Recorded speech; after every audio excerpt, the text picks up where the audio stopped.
Today, I wanted to just really hit on something, dealing with pain. I asked my mom one day, I said, Mom, would you buy me a deck of cards? She says, Junior, I don't gamble in my house. Ain't no cards coming in my house. I said, Mom, I don't need them for gambling. I don't want them for gambling. I just need a deck of cards, Mom. My mom, for years, from the time I was 4, 5, 6, 7, 8, 9, 10, I never saw a woman take so much physical abuse than the way I've seen my mother beaten every freaking day of my life. But I can't help her because I'm not strong enough. I don't have the muscle to get these men off my mother. My mother's a very high yellow woman, and every time they hit her, she would bleed from her eyes. She would walk around for days with sunglasses on in the house. I said, Mom, I need a deck of cards.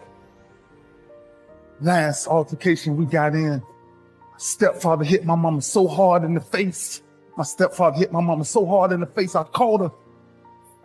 And I looked at him with this rage and this pain in my eyes. Like one day. And I took this deck of cards. I couldn't live in the house, so I had to live in the garage. And after this last altercation we had with this guy, I ran to my garage and I grabbed this deck of cards and I flipped a 7. And I started doing 7 push-ups. I flipped a 6, I did 6. I flipped a 9, I did 9. I flipped a 2, I did 2. I flipped another 9, I did 9. Until I got all the way through the deck. Jack, Queen, King worked 10. Aces, 25s, and Jokers, 50. Until I got sick and tired of what pain felt like in my gut.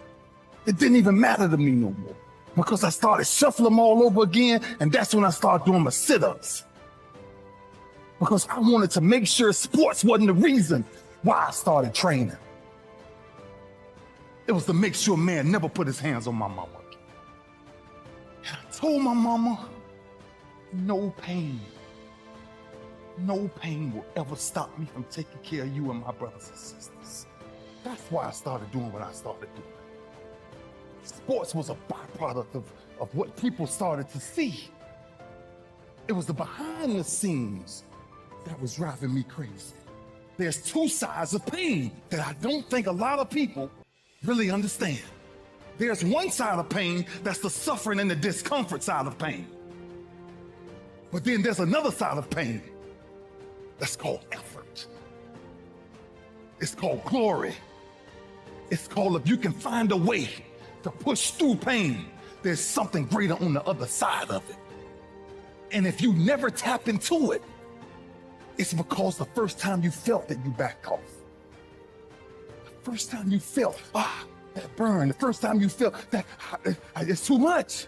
And we rationalize with ourselves to where we automatically stop.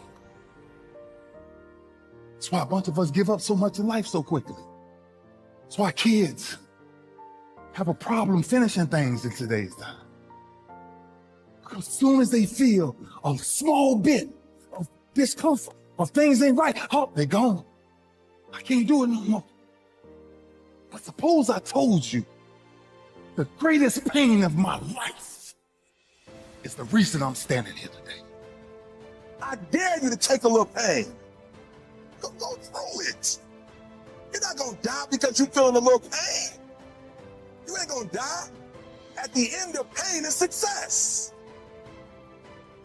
Pain is temporary. It may last for a minute, or an hour, or a day, or even a year. But eventually, it will subside. There's not a person on my team in 16 years that has consistently beat me to the ball every play. That ain't got nothing to do with talent. That's just got everything to do with effort. Nothing else. 15 straight years. 12 Pro Bowls later, if you want numbers. I done saw all of it. And the only thing that's kept me around is my effort. So when you put on this, all I ever knew, because I wasn't a number one recruit, I wasn't a number one linebacker, I wasn't even in the media guy. All I ever knew was effort will get me seen on tape. Effort will get me noticed to get to the league. Effort would one day take care of my mom and my kids. Effort.